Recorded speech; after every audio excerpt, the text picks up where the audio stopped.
Wal maqalatur rabi'atu, dan adapun maqalah yang keempat. An Utsmana radhiyallahu anhu, dari Utsman radhiyallahu an.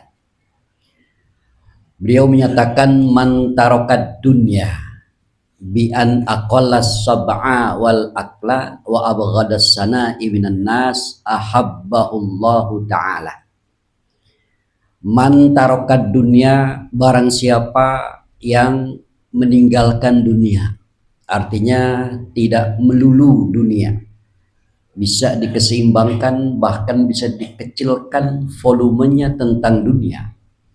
Gambarannya bagaimana? Bi an aqallas sab'a wal akla. Gambarannya adalah menyedikitkan kenyang. Maksudnya adalah tidak mencari melulu puas, tidak mencari kepuasan. Wal akla, dan juga menyedikitkan makan. Wa abghadas sana'a, dan gak suka, gak demen, benci dengan pujian, minan nasi, daripada manusia.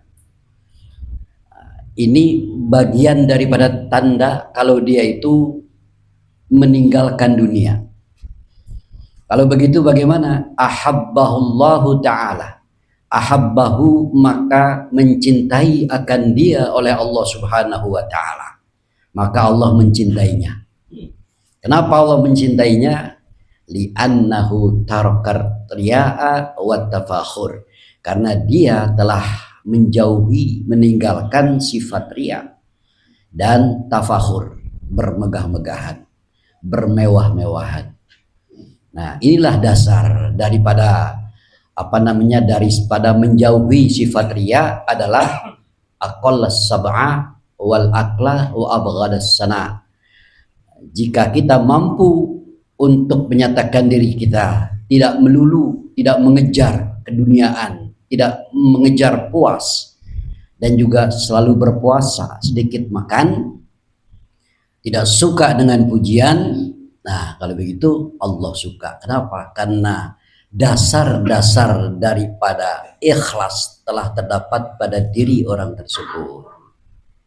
Jadi begitu. Kalau kita masih pengen mengejar kepuasan tentang kehidupan dunia, nah itu tandanya dia itu masih bisa terjadi pada dirinya sifat riya dan sifat tafakhur, bermegah-megahan. Kebanyakan manusia seperti itu, ingin dipuja, ingin dipuji.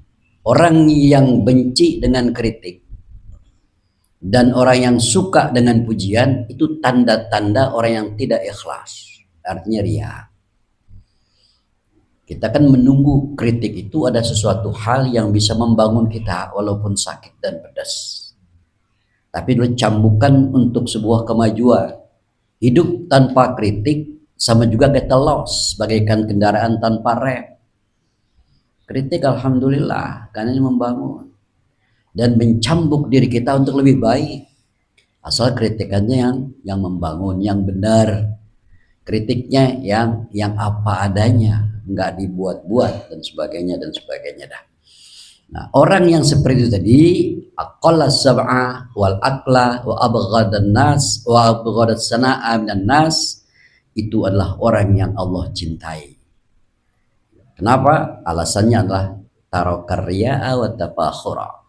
Dia telah mampu untuk menjauhi daripada sifat riya dan sifat bermegah-megahan dalam urusan dunia. Lanjut, waman tarakaz zunuba, dan barang siapa yang mampu meninggalkan dosa, az-zunub, dosa. Dosa apa nih? Paling tidak dosa besar. Ahabbahul malaikatu, maka mencintai akan dia oleh malaikat. Malaikat senang, malaikat suka. Emang kenapa malaikat suka? Li'annahu la yuta'ibul katabatal lazina yaktubuna sayyi'at. Karena bahwasanya tidak akan membuat malaikat itu capek, malaikat pencatat itu capek, yaitu malaikat-malaikat yang mencatat, menulis keburukan-keburukan, kesalahan-kesalahan, kekhilapan-kekhilapan. Sebab banyak manusia itu tergelincir menuju kepada sebuah dosa akibat kekhilapan dan juga akibat perbuatan-perbuatan kecil yang berunsur dosa. Nah, apabila dia mampu meninggalkan dosa besar, mampu meninggalkan dosa-dosa, malaikat demen tuh. Emang kenapa malaikat demen? Gak membuat capek para malaikat. Ini adalah tanda kutip, kinayah, istilah. Malaikat nggak ada yang punya rasa capek. Malaikat capek, enggak aja, enggak.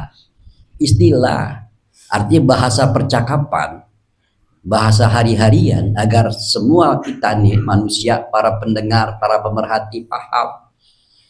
Istilahnya begitu, gitu ya. Sebab yang namanya malaikat itu kan termasuk ibadun mukramun, hamba-hamba yang mulia. Jadi tinggalkanlah dosa-dosa. Malaikat senang, malaikat-malaikat pencatat amalan-amalan keburukan itu senang. Kenapa? Karena dia tidak pernah capek ngurusin orang-orang manusia, hamba Allah yang selalu berbuat dosa. Masa kan catatan-catatan kita barangkali di hadapan para malaikat itu lebih banyak yang bersifat sesuatu yang akan menuju kepada dosa besar, sayiat. Dikatakan di sini makanya yut'ibul katabatal ladzina yaktubuna sayiat. Sayiat itu lebih berkonotasi kepada hal-hal yang bersifat dosa kecil. Sayiat, kalau zunub itu lebih bertujuan berhaluan kepada hal-hal yang bersifat dosa besar. Sayiat itu lebih banyak. Kita nih sekarang ini sebagai seorang muslim, barangkali pada saat kita berada di ta'lim ini tidak pernah kita atau tidak akan terjadi dosa besar kepada kita, nggak ada. Kenapa? Karena kita sedang beribadah. Ibadahnya apa? Zikir, ta'lim. Bisa jadi dosa-dosa kecil muncul walaupun kita dalam keadaan beribadah. Umpama kita datang ke sini ria, umpama ada satu hal dalam pikiran dan hati kita atas teman dan sebagainya yang kita benci, suuzon dan lain sebagainya, itu kan unsur dosa kecil yang menjurus kepada dosa besar, bisa jadi tergelincir kepada dosa besar. Jadi yang namanya dosa itu bukan hanya di tempat dosa, di tempat-tempat yang tiada dosa bisa jadi dosa itu ada di dalamnya. Kita sholat lagi ibadah, tetapi kalau kita ria, maka di situ muncul dosa. Kita sholat ibadah, tapi kalau bacaan-bacaan sholatnya itu keliru, rukun-rukunnya itu salah, dan dia tidak mau mempelajari tentang rukun-rukun itu, sholat kita bukan diberikan nilai oleh Allah Subhanahu wa Ta'ala, tetapi termasuk sayiat. Karena kita tidak mengindahkan perintah Allah berupa wajib belajar, terutama hal-hal yang bersifat agama syariah, seperti sholat, puasa, misalnya. Ada syarat, ada rukun, ada makruhat di sana. Pelajari itu. Jangan sampai kita terlepas dari hal-hal yang membuat ibadah kita tidak sah di dalam melaksanakannya.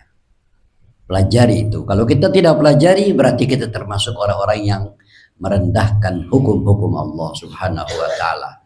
Sekali lagi bahwa dosa itu bukan hanya berada di tempat dosa. Di masjid dimanapun kadang dosa ada. Mereka dosa-dosa itu merasuk dalam setiap tubuh, setiap keadaan, setiap tempat tanpa disadari oleh orang yang bertempat dan tanpa disadari oleh orang yang mempunyai tubuh itu sendiri. Hati kita bisa saja berdosa, pikiran kita bisa saja berdosa, mata kita, telinga kita, dan sebagainya. Nah, jadi seperti itu ya. Ya. Nah, orang yang mampu meninggalkan itu senang tuh malaikat. Nah, kemudian waman hasamat toma'a anil muslimin, dan barang siapa yang memutus sifat serakah anil muslimin daripada saudara-saudaranya yang muslim, ay qata'ahu anhum, yaitu memutus akan dia daripada orang-orang muslim. Dia tidak serakah, dia tidak pernah merasa sahabat-sahabatnya, saudara-saudara yang muslim rugi karena keserakahannya. Nah, selaka masalah apa aja di pekerjaan kayak di sosial kehidupan masyarakat, tidak pernah memperhatikan, tidak pernah peduli dengan saudaranya muslim, dengan tetangganya muslim, cuek aja, masa bodoh amat. Namanya toma tuh dalam hal kehidupan. Dia mampu memutuskan dan menghilangkan sifat toma kepada saudaranya muslim, ahabbahul muslimun, maka otomatis akan dicintai. Dia akan dicintai oleh saudara-saudaranya yang muslim. Alasannya kenapa? Nah, pasti li'annahu, karena bahwasanya dia layak duru qulubahum, tidak pernah membuat saudara muslim tersebut hatinya menjadi keruh, hatinya menjadi belingsatan dan lain sebagainya. Dia mampu memberikan ketenangan bagi saudara yang muslim, dan dia mampu menjadi orang yang manfaat di antara orang-orang muslim tersebut. Kalau begitu berarti dia orang yang dicintai oleh orang-orang muslim. Jika dia mampu memberikan ketenangan, kedamaian, kenyamanan, manfaat kepada muslim yang lain, tetapi ada seorang muslim yang tidak setuju, ada seorang muslim yang membencinya, berarti muslim itu adalah muslim munafik fil amali, orang munafik dalam amalnya. Orang munafik tetap aja berada di fidarkil asfali minan nar, ada di dalam kerak neraka. Nah, jadi persaudaraan sama muslim wajib diperkuat. Salah satu caranya kita tinggalkan sifat toma kepada sesama muslim.